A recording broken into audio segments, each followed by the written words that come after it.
Olá! Bem-vindos a mais uma conversa nossa. Hoje, a gente vai mergulhar num tema super importante para a educação atual: o uso de ferramentas digitais na hora de criar materiais para EAD, o ensino à distância. Isso aí. A gente está com um roteiro aqui bem completo que vai ser nosso guia, sabe? Ele mostra como pegar um material bruto e transformar em algo que realmente funcione e, mais ainda, que engaje quem está aprendendo online. Uhum. Nossa ideia aqui é entender que ferramentas são essas, como elas funcionam na prática e, o principal, qual o impacto real delas na qualidade do ensino e na experiência do aluno, né? Perfeito. Ok, então, vamos começar a desmembrar isso. Perfeito. E o ponto de partida que esse material traz é fundamental, né? A tecnologia aqui, ela não é o objetivo final, mas sim uma aliada muito forte da pedagogia. O roteiro deixa claro que editorar o material digital vai muito além de deixar bonito, sabe? É parte da estrutura para fazer o aprendizado online funcionar de verdade. Faz sentido. Não é só a aparência, é a funcionalidade. Como o design, a organização, como isso pode ajudar ou, até atrapalhar o aluno a absorver o conhecimento. E olha só, o primeiro ponto que o material traz é justamente esse: o design visual. Cita ferramentas como Canva, Adobe Express, que hoje estão bem acessíveis, né? Sim, democratizaram bastante. Elas ajudam a criar layouts mais bacanas, infográficos, apresentações, até coisinhas interativas. O roteiro diz que um visual legal prende atenção e ajuda a entender melhor. E aqui fica bem interessante. Fica mesmo. Porque parece óbvio, né?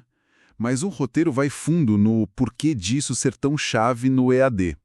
Fala algo sobre a primeira impressão, a credibilidade que o material passa, não é isso? Exatamente. A fonte que a gente está usando indica que a qualidade visual logo de cara é tipo um cartão de visitas para o conteúdo.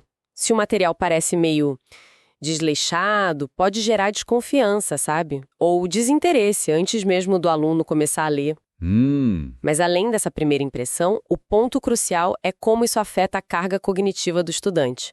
Um design bem pensado, com hierarquia clara, cores e fontes consistentes, respiros visuais. Ele não só agrada, ele organiza a informação para o cérebro. Ah, interessante isso. Ele direciona o olhar, diminui a bagunça visual e libera, digamos, energia mental que seria gasta tentando entender uma estrutura confusa. É como limpar a janela para enxergar melhor o caminho do aprendizado, né? O roteiro usa uma expressão ótima: funcionalidade pedagógica disfarçada de estética. Entendi a conexão. Menos esforço para decifrar, mais energia para aprender de fato. Mas o roteiro chega a comentar o risco contrário, tipo um excesso de design que acaba distraindo. Sim, menciona isso também. O equilíbrio é fundamental. Um design muito, muito elaborado, cheio de animação piscando, um monte de elemento brigando pela atenção, pode ter o efeito oposto, sabe? Aumenta a carga cognitiva e tira o foco do que importa, que é o conteúdo. Pois é. A recomendação que a fonte dá é clareza e propósito. Cada coisinha visual tem que ter uma função pedagógica, seja para ilustrar algo, organizar ou só tornar a leitura mais agradável, mas sem exagero. O Canva e o Express facilitam muito criar, mas o bom senso de o que criar e como usar ainda é essencial, e tem que vir da pedagogia. Clareza e propósito. Gostei disso. E isso já puxa o gancho para o segundo ponto forte do material, que é a acessibilidade. O roteiro bate bastante nessa tecla. Tem que pensar em todos os alunos. Fundamental. E não é só por lei ou por ser o certo, eticamente falando. A fonte argumenta que é uma questão de qualidade e de alcance do material em si. Dá exemplos práticos: legenda em vídeo, descrever a imagem para quem não vê, o tal do alt text, e formatar o texto direitinho para os leitores de tela funcionarem bem. Exatamente. E quando a gente conecta isso ao quadro geral, como o roteiro sugere, a gente vê como a questão é profunda.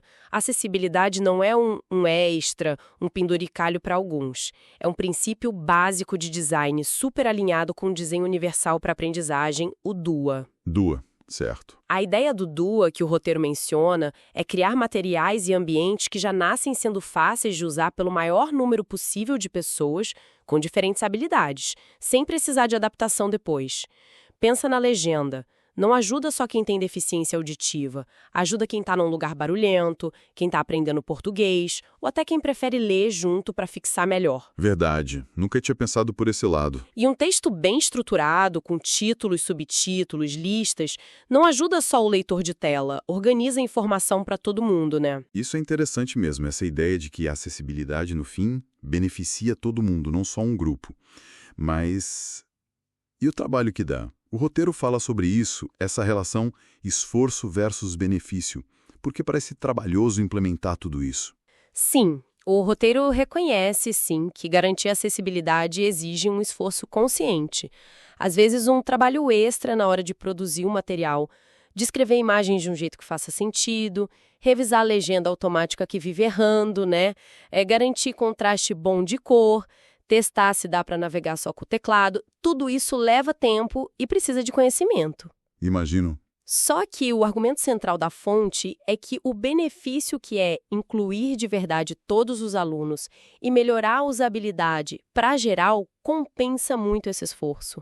E mais, muitas ferramentas digitais hoje, incluindo os LNS e as ferramentas de autoria que a gente citou, já vêm com verificadores de acessibilidade, com funções que facilitam isso. Ah, bom saber. O maior desafio, muitas vezes, ainda é a conscientização e a capacitação de quem está produzindo o conteúdo. A tecnologia ajuda, mas não faz milagre sozinha. Precisa da intenção e do cuidado humano. Faz todo sentido. A tecnologia facilita, mas não é varinha mágica. E falando em engajar o aluno, o material dá bastante destaque para a interatividade.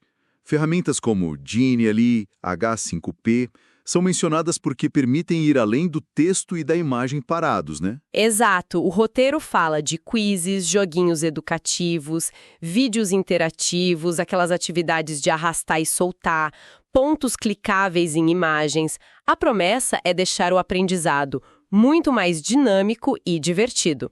Mas qual é o valor pedagógico real disso, segundo a análise da fonte? Então, o valor pedagógico que o roteiro ressalta está na mudança de papel do estudante. Ele deixa de ser só um consumidor passivo de informação e passa a ser um participante ativo. A interatividade, quando é bem usada, faz o aluno pensar, tomar decisão, aplicar o que aprendeu e ter um retorno, um feedback quase na hora. Isso está ligado diretamente com as teorias de aprendizagem ativa, né? Certo. Responder um quiz não é só testar. É um jeito de buscar informação na memória, o que ajuda a fixar. Mexer nos elementos numa atividade de arrastar e soltar pode ajudar a visualizar relações complexas. Um vídeo que para e faz pergunta obriga a prestar mais atenção. O roteiro argumenta que essa participação ativa leva a um processamento mais fundo da informação, a uma retenção melhor e ainda aumenta a motivação, pelo desafio, pela sensação de estar progredindo. Legal, mas assim como no design, não tem o risco da gamificação só por fazer? Ou da interatividade sem um propósito claro? A fonte alerta para isso. Alerta sim, e é uma ressalva bem importante no roteiro. Interatividade não é um fim em si mesma. Se a atividade for mal planejada, se for só clicar por clicar, sem fazer pensar, ou um jogo que não tem nada a ver com o objetivo da aula, pode ser só distração. Ou pior, pode frustrar o aluno. Entendo. A recomendação é: cada elemento interativo tem que ter um objetivo pedagógico claro. Serve para quê? Para reforçar um conceito, para praticar uma habilidade, para dar um feedback para o aluno saber onde melhorar. Ferramentas como Genially e H5P são potentes, mas a qualidade da experiência depende da ideia pedagógica por trás. O roteiro até cita um exemplo. Um quiz com pergunta mal feita ou com feedback genérico tipo certo ou errado pode mais atrapalhar do que ajudar. A diversão, o dinamismo são ótimos, mas tem que estar a serviço do aprendizado. Entendido. O foco é sempre aprender. Agora, outro ponto inescapável no EAD: vídeo.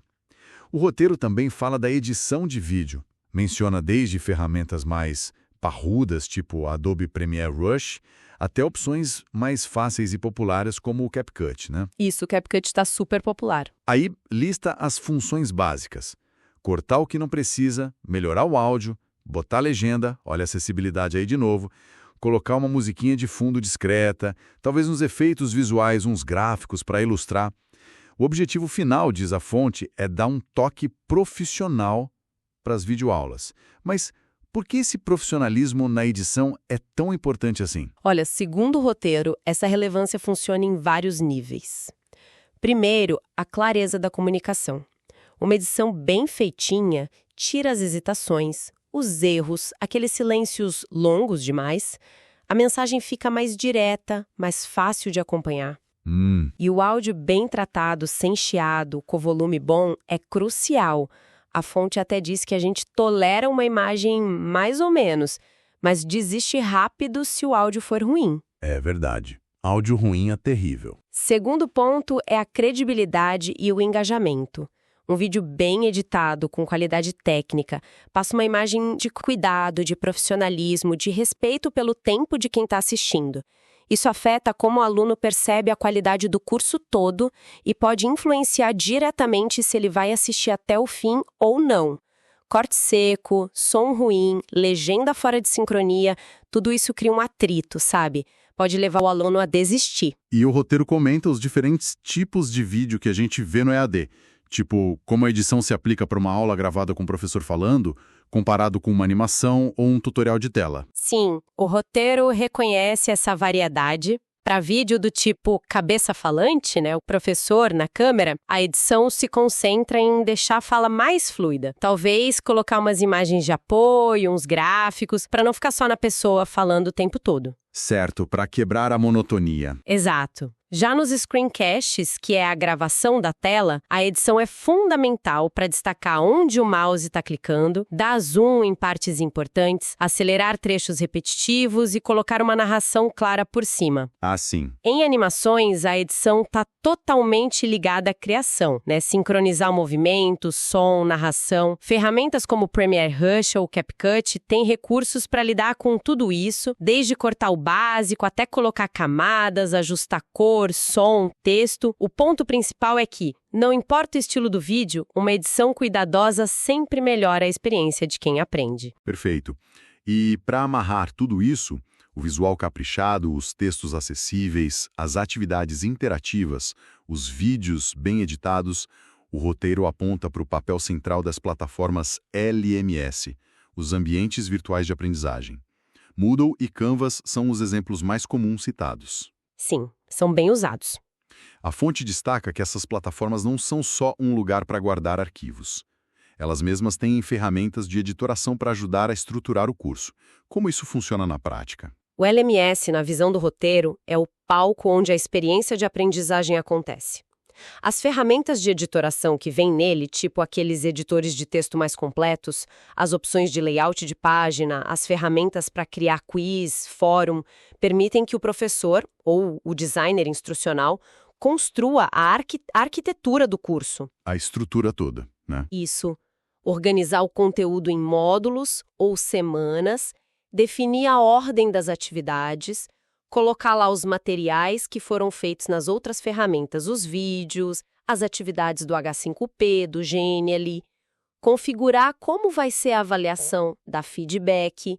Um LMS bem arrumadinho, onde é fácil navegar e achar as coisas, diminui o esforço mental só para usar a plataforma, sabe? Aí o aluno pode focar no conteúdo. A organização e a clareza dentro do LMS são tão importantes quanto a qualidade de cada material solto. E como essas ferramentas que já vêm no LMS conversam com as ferramentas de fora que a gente falou, tipo Canva ou H5P? O roteiro fala dessa conexão. Fala sim, essa integração é um ponto bem relevante que o material menciona. Normalmente, o que você cria numa ferramenta externa, um infográfico no Canva, uma apresentação no Genially, uma atividade H5P, pode ser colocado no LMS de algumas formas. Você pode subir o arquivo final, né, um PDF, uma imagem. Ok, pode colocar um link para acessar o material fora do LMS, ou, o que é mais integrado, usar códigos de incorporação, os embed codes, ou padrões tipo LTI, que significa Learning Tools Interoperability. LTI? Essa última opção, o LTI, quando funciona, é bem interessante, porque ela permite que os dados da interação do aluno lá na ferramenta externa, tipo a nota de um quiz do H5P, voltem para o boletim de notas dentro do LMS. Isso cria uma experiência mais lisa, mais unificada, tanto para o aluno quanto para o professor que está acompanhando o progresso. Ah, isso é muito bom. Com certeza. A capacidade de um LMS se integrar bem com essas ferramentas externas é um fator importante na hora de escolher a plataforma e de construir um ambiente de aprendizagem digital que seja rico e variado. Então, tá. Juntando tudo isso. Se a gente pega o cuidado com o visual, o compromisso com a acessibilidade para todo mundo, o uso inteligente da interatividade para engajar, a busca por qualidade profissional no vídeo e a organização direitinha dentro de um LMS, a mensagem principal que esse roteiro passa é que dominar essas ferramentas e esses conceitos não é mais opcional, né? É o coração da criação de experiências EAD que realmente funcionam, que têm impacto. Acertei? Exatamente isso. A análise que a fonte nos traz sugere que a excelência no EAD hoje em dia nasce dessa sinergia entre todos esses elementos. Não adianta ter um vídeo super bem editado se ele não for acessível para todos. Verdade. Não adianta ter um layout lindo se navegar no LMS for um pesadelo. Não adianta ter atividade interativa se ela não tiver um propósito pedagógico claro. É a combinação consciente, bem executada, de um design visual eficaz, acessibilidade universal, interatividade que faz sentido, comunicação por vídeo que seja clara e uma organização lógica da estrutura. É isso que constrói um ambiente bom para aprender de verdade e para o aluno se sentir satisfeito. A tecnologia dá as ferramentas, mas é como a gente usa com critério, com base na pedagogia, que faz a diferença. A editoração digital, nesse sentido, é meio que a arte e a ciência de construir pontes que funcionem entre o conteúdo e quem está aprendendo. Ótimo. Então, resumindo os pontos-chave dessa nossa análise do roteiro, a gente viu a importância do design visual, usando ferramentas como Canva e Adobe Express, não só pela beleza, mas pela clareza para a mente, a acessibilidade como algo central, um princípio de design para incluir, o poder da interatividade com Genially H5P para fazer o aluno participar mais ativamente, a necessidade de um toque profissional na edição de vídeo, com Premiere Rush e CapCut para passar credibilidade e clareza, e o papel fundamental do LMS, tipo Moodle ou Canvas, para organizar e juntar tudo isso. Explorar essas ferramentas é chave para dar um up nos materiais EAD. Exato. E para a gente fechar com uma provocação, uma coisa que surge dessa conversa toda, mas que o roteiro talvez só toque de leve, pensa comigo. À medida que essas ferramentas ficam cada vez mais avançadas e ao mesmo tempo mais fáceis de usar, hoje tem até inteligência artificial ajudando a criar layout, legenda, edição básica. É verdade, está cada vez mais presente. Pois é, qual passa a ser o diferencial do professor, do designer instrucional? Será que a tecnologia vai levar a gente para um ponto onde criar conteúdo EAD de qualidade fica meio automático? Ou será que é o contrário? Será que a curadoria, a intenção pedagógica, o toque humano na hora de personalizar, de dar feedback, será que isso se torna ainda mais valioso, mais insubstituível? Boa pergunta. Fica aí a reflexão sobre o futuro da autoria no EAD, né? Onde a tecnologia termina e onde o humano se torna ainda mais essencial.